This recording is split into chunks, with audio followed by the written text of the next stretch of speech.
못하시고요. 지금 원망하고 살면요 돌아가시더라도 원망하고 사시고요.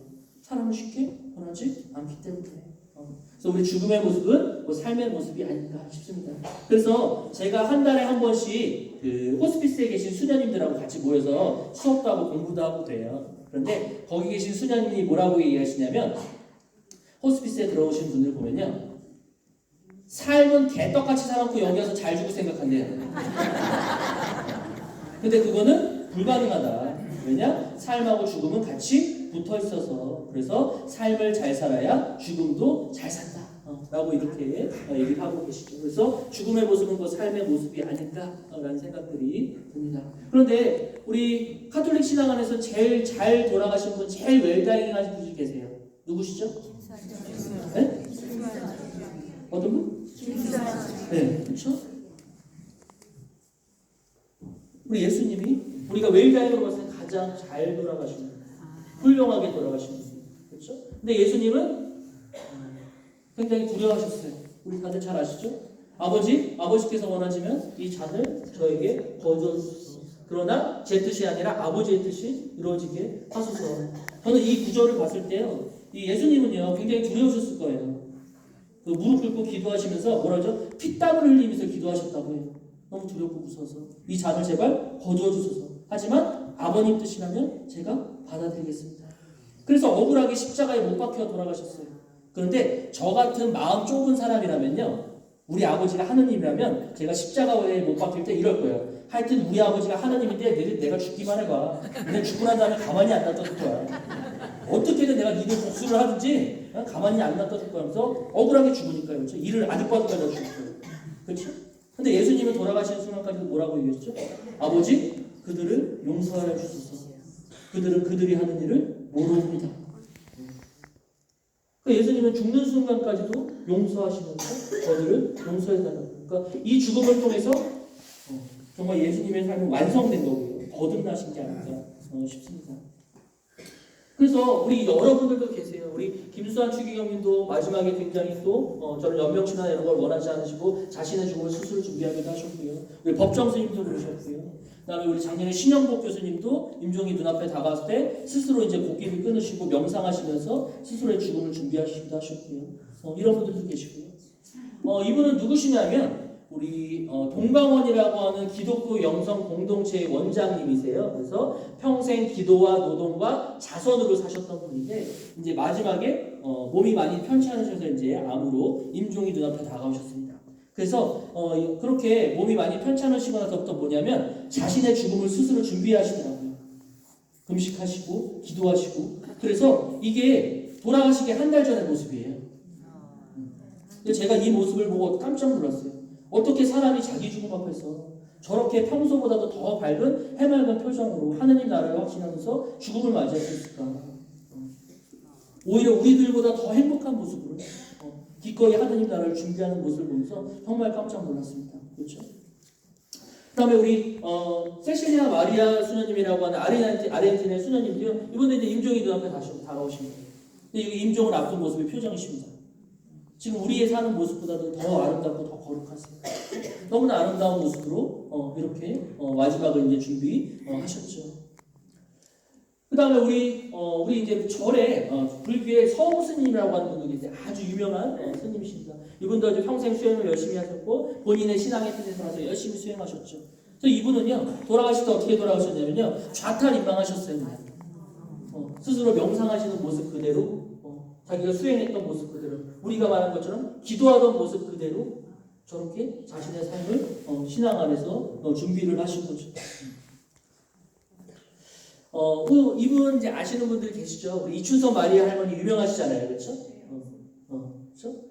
신앙심이 너무 독실하셨어요. 그래서 아드님이 4분이셨어요.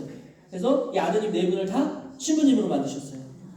정말 신부님으로 만드셨죠. 그래서 정말 독실한 신앙을 가지셨는데 이제 안타깝게도 임종이 눈앞에 다가왔어요. 그래서 이제 장례식을 치렀죠. 그런데 이제 아들 신부님들 4분이 오셔서 딱 이제 장례식을 치르던 도중에 갑자기 추도사 하시던 신부님께서 갑자기 선글라스를 꺼내서 이렇게 딱 끄셨다고 합니다. 그러니까 사람들이 아니 저 사람 엄마가 돌아가셨는데 신부란 사람이 엄마 장례미사에 왜 선글라스를 껴? 막 킥킥대고 웃기도 하고 아니 왜 저래? 막 그렇겠죠.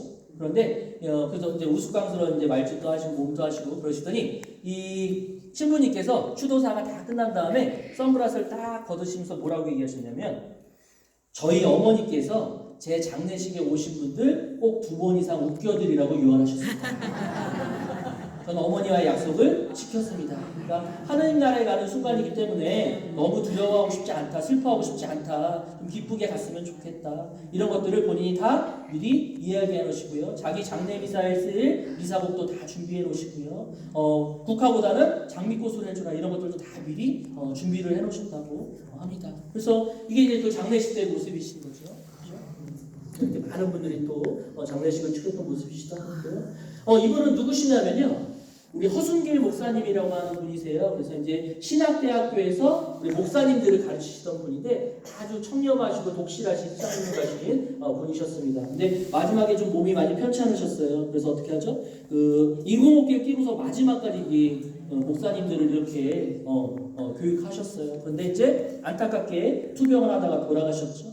그래서 이제 사람들이 돌아가셨다고 하니까 조문을 가자. 그래서 가서 조문을 가는데 야 여기 맞아? 여기 장례식장 맞아? 다들 갸우뚱갸우뚱거려요. 여기 맞는데? 야 근데 뭐 아무것도 없어. 장례식장이 텅텅텅 비어있는 거예요. 그래서 어쨌든 들어가 보자. 그래서 딱 들어가 봤더니 장례식장 입구에 이렇게 써 있었대요. 본 장례식장은 고 허순길 목사님 유언에 따라 부의금을 사양하오며 조화를 사양하오며 영정을 설치하지 않으며 유족들과 위로에 무난한 것으로 상례를 대신해 주시면 감사하겠습니다. 이런 것도 아무것도 하지 말라고 본인이 다 미리 준비를 해놓으셨다고 하고요. 그러면서 이제 조문을 하려고 딱 들어갔더니 조문이 어떻게 돼 있죠? 영정사진도 없고요. 성경책 몇 권과 성경구절 한 구절만 써있었죠. 뭐라고 써있죠? 나는 부활이요 생명이니 나를 믿는 자는 죽어서도 살겠고. 이 영정사진에 이 꽃 대신에 저 한 구절을 딱 해놓고서 자신의 죽음을 미리 다 준비해놓으셨다는 거죠. 그래서 마지막에 돌아가시고 난 다음에도 우리 영구차로 모시고 가잖아요. 근데 그런 것도 절대 하지 말라고 하셨어요. 그래서 그냥 앰뷸런스에 관만 시신만 실어다가 화장토를 이렇게 가족들과 함께 이송했다고 합니다. 그러니까 이런 것들도 다 이제 신앙 안에서 자신의 죽음을 이제 준비하시는 분들인 거죠. 그러면 우리 예수님과 부처님이 우리에게 잘 살려면 어떻게 살아야 되느냐라고 늘 얘기를 해주셨잖아요, 그렇죠? 그래서 부처님 돌아가실 때 제자들이 물어봤어요. 부처님 돌아가시면 저희 누구를 모시고 살아요? 그랬더니 부처님께서 이렇게 얘기하셨대요. 괜찮아. 내가 죽더라도 나한테 할 수 있는 거 똑같은 거 4가지가 있어. 첫 번째 뭐죠? 배고픈 자들한테 음식을 공양해서 배불리 먹게 하고, 두 번째 뭐죠? 병든 자들한테 약을 공양해서 병을 낫게 하고, 세 번째 뭐죠? 가난한 자들을 돕고 외로운 자들을 위로하면서 청정하게 수행하는 사람들을 잘 도와주면 내가 죽더라도 나한테 하는 거랑 똑같은 거야. 라고 얘기하셨다고 하고요. 우리 예수님께서 뭐라고 얘기하셨죠? 너희는 내가 굶주렸을 때 먹을 것도 안 줬고 목말랐을 때 물도 안 줬고 나그네였을 때 재워주지도 않았잖아. 옷 없었을 때 옷도 안 줬고 병들었을 때 감옥에 있을 때도 돌봐주지도 않았잖아. 저희가 언제 안 그랬어요? 잘 모셨잖아요, 예수님. 그러자 예수님께서 뭐라고 얘기했죠? 너희가 세상 가장 작은 이들 가운데 한 사람한테 해주지 않는 게 누구한테 해주지 않는 거다? 나한테 해주지 않은 거다. 그러니까 부처님이나 예수님이나 두 분 다 뭐라고 했죠? 세상 가장 낮은 곳에서 약한 이들을 위해서 하는 게 누굴 위해서 하는 거다? 나를 위해서 하는 거다. 정말 우리는 이분들을 위해서 그렇게 하고 있는지 돌아볼 일이 아닐까. 그래서 제가 요새 꽂힌 성경의 한 구절은 바로 이 구절이에요. 뭐죠? 가서 너희도 그렇게 하라. 저희 보고 그렇게 하래요. 또 우리는 그렇게 하고 있는지 돌아볼 일이 아닐까 싶습니다. 그래서 우리 아프리카 속담에 이런 말이 있어요. 뭐라고 써있죠? 기도를 할 때는 뭐를 움직여라? 발을 움직여라. 기도만 하지 말고 뭐를 해라? 실천을 해라. 나누고 실천하라. 이렇게 얘기를 하고 있는 거죠. 요거 재밌는 얘기예요. 초등학교 3학년짜리 10살짜리 문제예요. 그래서 첫 번째 문제는 뭐죠? 이 사진 속의 아이가 뭐를 하고 있는지 써보래요. 사진 속의 아이가 뭐 하고 있죠? 뭐 바닥에 떨어진 빵가루 같은 거 주워 먹고 있어요. 그렇죠? 그래서 굉장히 가난한 나라의 아이인 것 같고요. 그렇죠? 그래서 팔다리도 다 마르고요. 그렇죠? 그래서 바닥에 떨어진 빵가루를 이렇게 주워 먹고 있어요. 그래서 요 초등학교 10살짜리가 뭐라고 썼냐? 굶은 아이가 길모퉁이에 쪼그리고 앉아서 배가 고파 바닥에 떨어진 빵가루를 주워 먹고 있다라고 썼습니다. 정답이죠. 그렇죠? 그러면 두 번째 문제는 뭐냐? 이 그림을 보면서, 이 그림을 5분 동안 보면서 나는 얼마나 행복한 사람인지 써보래. 그럼 뭐라고 써야지 정답일까요? 이 그림을 보면서 나는 얼마나 행복한 사람인지 써보래. 뭐라고 써야지 정답일까요? 저는 집에 가면 먹을 게 많아요. 행복합니다. 저는 집에 가면 옷도 있어요. 정말 행복합니다. 저는 집에 가면 부모님도 계시고요. 집도 있고요. 다 있어요. 저는 저 아이에 비하면 정말 행복한 사람입니다. 이렇게 써야지 정답이잖아요. 그렇죠? 그런데 이 10살짜리 코맹이가요. 이렇게 썼대요. 뭐라고 썼죠? 남의 아픔을 보고 내가 얼마나 행복한지 아는 것은 별로 좋지 않다고 생각한다. 같이 아픔을 해결해 주려 하고 같이 잘 먹고 잘 살아야 될 것이다. 10살짜리가 이렇게 써가지고요. 어른들이 깜짝 놀랐대요. 그렇죠? 그래서 우리 예수님께서 천국은 어떤 사람들이 들어갈 수 있다고 했죠? 아이와 같은 사람들이 들어갈 수 있다고 했죠. 근데 이 아이가 꿈꾸는 천국은 뭐죠? 나 혼자 잘 먹고 잘 살면 뭐예요? 같이 잘 먹고 잘 살아야 되죠. 이렇게 얘기를 하고 있죠. 제가 지난주에 초등학교 애들을 만나가지고 물어봤어요. 초등학교 애들이 뭐라고 했냐? 초등학교 애들한테 너 요새 걱정이 뭐야? 초등학교 애들한테 물어봤어요. 너 요새 걱정이 뭐야? 그랬더니 초등학생들이 뭐가 걱정일까요? 초등학생 걱정은 뭐냐면요. 엄마 걱정하고요. 아빠 걱정하고요. 그다음에 친구들 걱정하죠. 초등학교 애들 중에서 지 걱정하는 애는 없어요. 우리 엄마 너무 힘들어 보여요. 아빠 너무 힘들어 보여요. 우리 친구가 너무 어려워 보여요. 그렇지? 남들 걱정하죠. 지 걱정하는 애들은 하나도 없어요. 아유 내가 앞으로 어떻게 먹고 살지, 뭐 중학교는 어떻게 가지, 뭐 이런 거 걱정하는 하나도 없고요. 이 아이들은 순수하니까 누구를 걱정하죠? 남들만 걱정하는 거예요. 그러니까 우리가 이 아이와 같은 마음으로 정말 살아가는 게 맞는지 돌아볼 일이 아닐까 싶습니다. 자, 그래서 이제 얼추 마무리가 돼 가는데요. 우리 이 사진은 뭐냐면 우리 이제 얼마 남지 않았지만 우리 아까 주보에도 써 있었죠. 이제 세월호 이사를 이제 한다고 했는데 우리 이 사진은 뭐냐면요. 우리 세월호 아이들의 중학교 동창들입니다. 그래서 우리 언제 한번 다 같이 모여서 단체 사진 한번 찍자라고 약속을 했는데 친구들이 돌아오지 못했대요.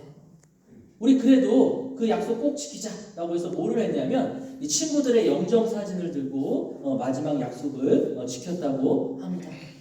그 다음에 여기 있는 문자 메시지는 뭐냐면요. 아빠 문이 안 열려요라고 써 있는데 이 문자 메시지는 뭐냐면요. 우리 대구 지하철 사고 때 화재로 돌아가신 분들이 가족들한테 보낸 마지막 문자 메시지입니다. 오늘 아침에 화내고 나와서 미안해. 진심이 아니었어. 자기야 사랑해. 영원히. 아침에 부부싸움하고 나오셨나봐요. 근데 화해를 못하셨나봐요. 그래서 돌아가기 직전에 저게 후회가 되셨나봐요. 그래서 저 마지막 문자를 보내고 돌아가셨고요. 또 두 번째 뭐죠? 엄마 나 가방이랑 신발 사줘. 창피해서 학교 못 다니겠어. 엄마가 무슨 돈이니 빨리 학교나 가. 내쫓듯이 보내셨는데 미안한가봐요. 그래서 따님 주려고 가방이랑 신발 사갖고 맛있는 거 해주려고 돈가스 사갖고 가다 사고를 당하셨어요. 미안하다. 가방이랑 신발 못 전해주겠어. 돈가스 해주려고 했는데 미안. 내 딸아 사랑한다. 이런 문자 메시지를 마지막으로 보내시고서 이제 안타깝게 유명을 달리하신 거죠. 그래서 우리 호스피스에 가면요. 환자하고 환자 보호자분이 오시면요. 우리 수녀님께서 환자 보호자분한테 숙제를 내주신다고 합니다. 무슨 숙제를 내주냐? 하루에 10번 이상 환자한테 이 말을 해주라고 숙제를 내줘요. 뭐라고 써있죠? 사랑한다, 고맙다, 감사하다는 말을 해주라고 숙제를 내준다고 합니다. 그러면요. 환자 보호자분들이 짜증낸대요.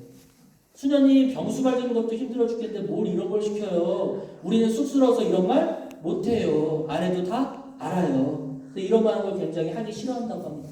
그러면 수녀님들이 자꾸 억지로라도 시킨대요. 그렇게라도 억지로라도 하다가 이 환자분이 돌아가시고 나면 환자 보호자분들이 뭐라고 얘기하시냐? 수녀님께서 숙제로 내주셔서 억지로라도 하긴 했는데 그렇게라도 말할 수 있었던 게 천만 다행이었던 것 같아요. 살면서 우리 어머니한테, 아버지한테, 남편한테, 아들한테 사랑한다는 말, 고맙다는 말, 감사하다는 말 한마디 하고 사는 게 뭐가 그렇게 힘들었을까? 좀 진작 좀 할 걸. 돈 드는 것도 아닌데.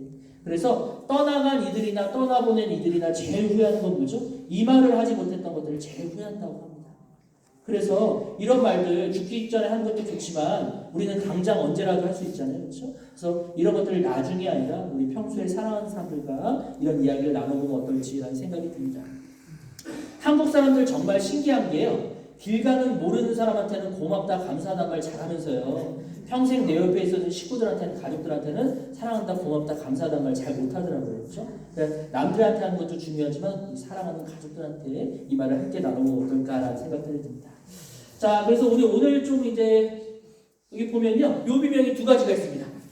첫 번째 뭐라고 써있죠? 괜히 왔다 갔다. 이거 실제 묘비명이에요. 어떤 묘비명이냐면요. 우리 중광스님, 우리 벌레 스님으로도 유명한 중광스님의 묘비명입니다. 이 스님은 뭐죠? 스님인데도 불구하고 술, 담배, 노름, 춤, 그림, 여자 뭐 해볼 거 다 해보셨어요. 그런데 별로 재미없으셨나 봐요. 그래서 돌아가실 때 묘비명 뭐라고 남겼을까요? 괜히 왔다 갔다 라고 남기셨다고 하고요. 또 한 분의 묘비명은 뭐라죠? 한바탕 잘 놀다 갑니다 라고 이분은 즐겁게 재밌게 잘 살다 가셨나 봐요. 그렇죠? 그래서 이 두 분의 묘비명만 봐도 우리는 이분이 어떻게 살았는지 알 수가 있겠죠. 그러면 내가 죽는다면 내 묘비명은 과연 뭐가 될지, 나는 괜히 왔다 간다 정말 이런 말이 나올지, 아니면 나 그래도 한바탕 잘 놀다 간다 이런 마음이 될지, 그러기 위해서는 우리는 지금 어떻게 살아가고 있는지, 신앙 안에서 어떻게 신앙 안에서 살아가고 있는지 돌아볼 일이 아닐까 싶습니다. 그래서 오늘 이제 마지막으로 이야기 드리고 싶은 걸 좀 정리해 보면요, 우리 사람은, 제가 사람이 어떻게 죽는지 궁금해서 찾아서 봤더니 사람은 누구나 살아온 모습 그대로 죽음을 맞이하더라. 그래서 많이 나누고 베풀고 즐겁게 재밌게 행복하게 지내셨던 분들은 임종할 때 조금 편안하게 돌아가시는 반면에 삶에 대한 상처나 원망이나 두려움이나 분노나 욕심이나 미움이나 미련이 많으신 분들은 임종하실 때 조금 힘들게 돌아가시는 모습 보면서 사람 어떻게 죽나 봤더니 자기가 살아온 모습 그대로 죽음을 맞이하더라. 그래서 우리의 신앙을 마지막으로 증명할 수 있는 시간은 어디죠? 바로 죽음의 순간이죠. 그러면 내가 종교 생활을 하는 건지, 아니면 정말 신앙인으로서 아까 예수님이 말씀하신 것처럼 세상 가장 낮은 곳을 위해서, 약한 이를 위해서 살아가는 그분의 말씀대로 우리가 살아가고 있는지, 정말 기도를 하면서 발을 움직이면서 살아가고 있는지 좀 돌아볼 일이 아닐까. 사순기간 동안에 우리가 자선과 이런 것들을 통해서 돌아봐야 되지 않을까 싶습니다. 그래서 우리가 잘 살아야 잘 죽을 수 있다, 이런 이야기들을 좀 같이 나눠봤습니다. 네, 1시간 지났습니다. 얼른 시작해야겠고요.